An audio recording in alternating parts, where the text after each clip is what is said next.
रमेश एक construction company में supervisor का काम करता था और अपनी कंपनी में कंस्ट्रक्शन साइट पर लेबर का हिसाब किताब रखता था।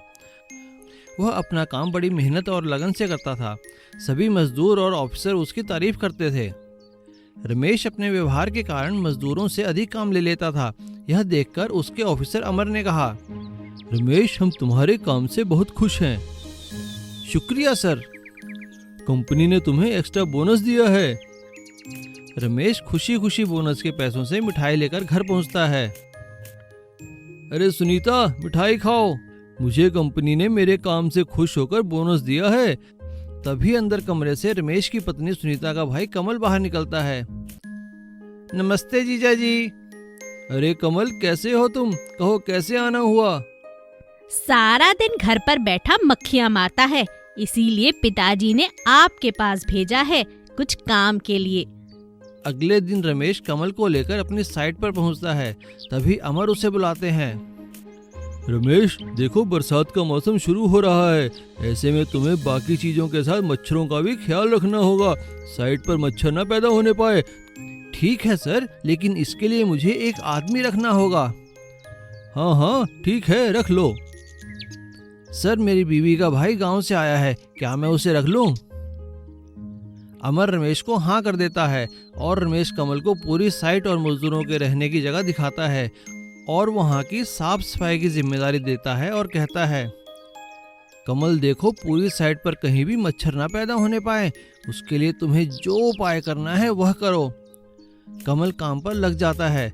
वह कहीं भी पानी इकट्ठा नहीं होने देता। समय समय पर पूरी साइट पर मच्छर मारने वाला धुआं करता है और जहाँ पानी इकट्ठा होता है वहाँ पर मच्छर मारने की दवाई डालता है। एक दिन कंपनी का एक बड़ा ऑफिसर साइट पर आता है। उसी समय कमल मच्छर मारने की दवा छिड़क रहा था। मच्छर मारने वाले धुएं और दवा की बदबू से ऑफिसर नाराज हो जाता है और कमल को नौकरी से निकाल देता है। इसी तरह कई दिन बीत जाते हैं। साइट पर कोई साफ सफाई नहीं करता और मच्छरों की दवाई भी समय पर नहीं डालता। मच्छरों के पैदा होने से मजदूर बीमार होने लगते हैं और साइट पर काम का नुकसान होने लगता है। जब ये बात ऊपर कंपनी तक जाती है तो बड़े साहब अमर से पूछते हैं, अमर क्या बात है, मजदूर इतने बीमार क्यों पड़ रहे हैं?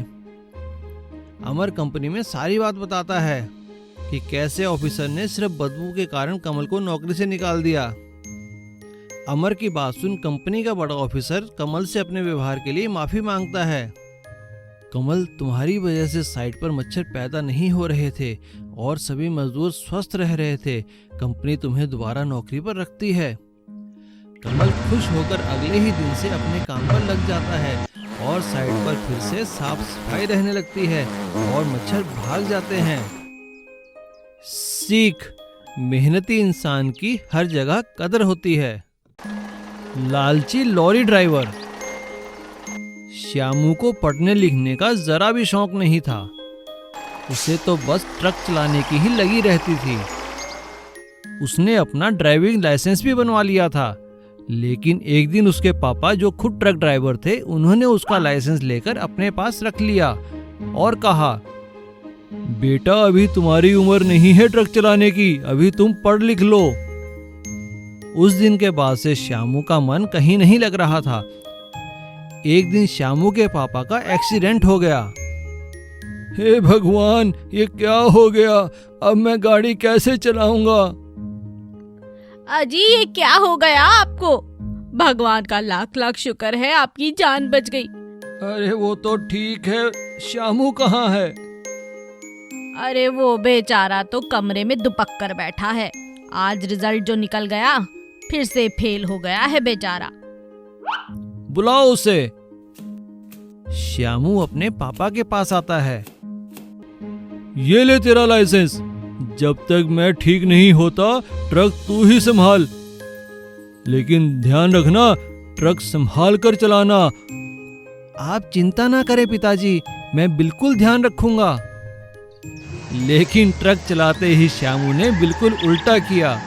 वह ट्रक में बड़े जोर जोर के गाने लगाता, अपने दोस्तों को उसमें बिठा देता, लिफ्ट देता और खूब मजे करता। अरे श्यामू, मुझे शहर तक छोड़ दे, बस का किराया तू ही रख लेना।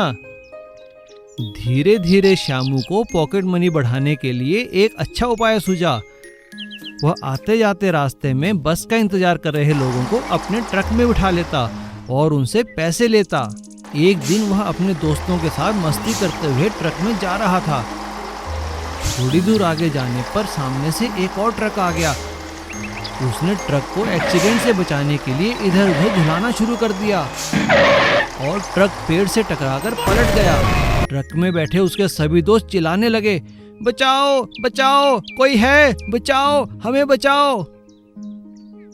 पुलिस और एम्बुलेंस वहां आ गई।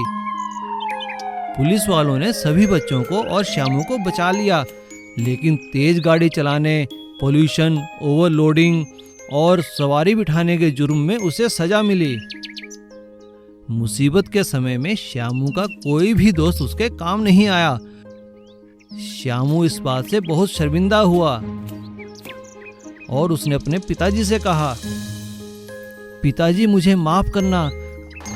सजा काटने के बाद श्यामू ने अपनी पढ़ाई भी पूरी की और ट्रक भी पूरे कायदे और कानून से चलाने लगा।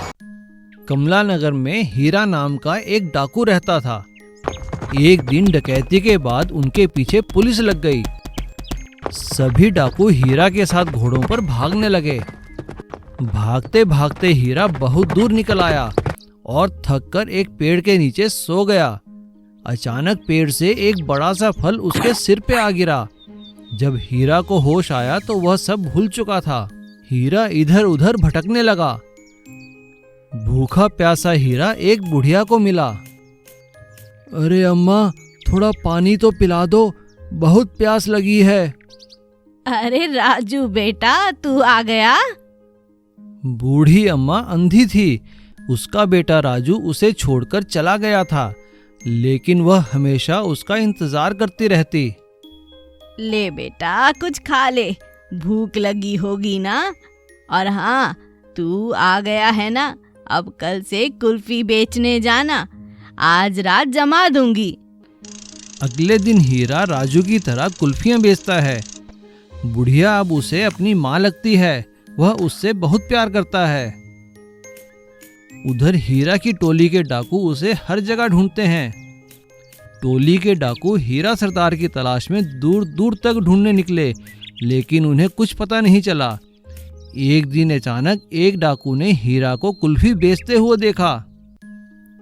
अरे सरदार, आपकी ये क्या हालत हो गई है? लेकिन हीरा को कुछ याद नहीं था। कौन हो भाई? मेरा नाम हीरा नहीं, राजू है, राजू। कुल्फी खानी है तो बताओ, वरना मेरा समय बर्बाद मत करो। अरे सरदार, आपने मुझे नहीं पहचाना? मैं आपका शेर हूँ, शेर, पहचानो मुझे। शेरा बहुत प्यार से हीरा को समझाता है, लेकिन हीरा उसके साथ चलने को तैयार ही नहीं होता। शेरा हीरा का पीछे करते करते उसके घर पहुंच जाता है और हीरा को जबरदस्ती अपने साथ ले जाने लगता है। इसी बीच शेरा हीरा को धक्का देता है। हीरा एक पत्थर से टकराकर गिर जाता है और जैसे ही वह खड़ा होता है उसे सब याद आ जाता है। अबे शेरा, मुझे क्यों पीट रहा है तू, और कहाँ हूं मैं? शेरा हीरा को पूरी बात बताता है। शोर सुनकर बूढ़ी अम्मा घर से बाहर निकल जाती है और कहती है, कौन है जो मेरे बेटे को मार रहा है? अरे कुछ नहीं अम्मा, मैं बिल्कुल ठीक हूँ, मेरा पुराना दोस्त है। और हीरा डाकू ने अपने जान बचाने वाली अम्मा का बहुत ख्याल रखा। बुढ़िया भी बहुत खुश थी क्योंकि उसे उसका राजू जो मिल गया था। सीतापुर गांव में बरसातों के दिनों में खूब बरसात हुई और लगातार बिजली कड़कती रही। कोई भी गांव वाला घर से नहीं निकला, लेकिन इस बरसात में सबका बहुत नुकसान हो रहा था। फसलें उजड़ रही थी, छतें टपकने लगी थी, हर तरफ बस पानी ही पानी था। किशन लाल के घर से भी पानी टपक रहा था। वह छत पे जाकर देखता है कि पानी कहाँ से टपक रहा है। अचानक बिजली कड़कती है और किशन लाल पे आ गिरती है। वो बेहोश हो जाता है। जब उसे होश आता है, अरे अरे ये मुझे क्या हुआ? खैर छोड़ो, चलो अच्छा हुआ बारिश बंद हो गई। अब शादी में चलता हूँ, नहीं तो दोस्त नाराज हो जाएगा। किशन लाल अपने दोस्त की शादी में पहुंचता है, लेकिन वहां देखता है लड़की वाले बहुत परेशान थे क्योंकि उस गांव में अधिक बारिश के कारण बिजली कटी हुई थी। लेकिन यह क्या, किशन लाल के पहुंचते ही वहां सारी लाइटें और पंखे चलने लगे। सब हैरान थे और लगातार किशन लाल को ही देख रहे थे। तभी किशन की नजर अपने पैरों पर गई। वह बिजली की तारों के ऊपर खड़ा था। जैसे ही वह वहां से हटा, लाइट फिर चली गई। अरे यह सब क्या हो रहा है? तभी लड़की के भाई ने कहा, अरे भाई किशन लाल, तुम तो हमारे लिए भगवान के दूत बनकर आए हो। कृपया यहीं खड़े रहो, जब तक शादी नहीं हो जाती। हम तुम्हें पानी खाना सब यहीं दे देंगे। शादी तो धूमधाम से हो गई, लेकिन बेचारा किशन लाल एक ही जगह बिजली की तारों पर खड़ा रहा। अब हर कोई उसे किशन लाल बिजली वाला कहते, क्योंकि उसके शरीर से बिजली निकल रही थी। उसकी पत्नी सुधा ने तो अब बिजली का कनेक्शन ही निकलवा दिया था। अरे सुधा, तुमने ऐसा क्यों किया? आप भी कमाल करते हैं। भगवान ने इतना बड़ा वरदान जो दिया है, मैं बिजली का बिल क्यों भरूं? हाँ, आप जो है सारा दिन मुफ्त में बिजली देने के लिए। अरे तुम पागल हो गई हो क्या सुधा? मैं कोई और काम ना करूं? सारा दिन बस यहीं खड़ा रहूं, रात को भी यहीं खड़ा रहूं बिजली की तारें पकड़कर। एक दिन परेशान होकर किशन लाल बिजली के दफ्तर गया। उसने वहां देखा कि बहुत धांधली चल रही थी। बड़े बड़े सेठ और पैसों वालों के घर तो 24 घंटे बिजली आती है, लेकिन परेशान तो आम आदमी है जिन्हें बिजली 10 घंटे से भी कम मिल रही थी। यह देखकर वह कहता है, अच्छा तो ये चक्कर है, अभी तुम्हारी पुलिस में कंप्लेंट करता हूँ। सभी बिजली वाले चौंक जाते हैं।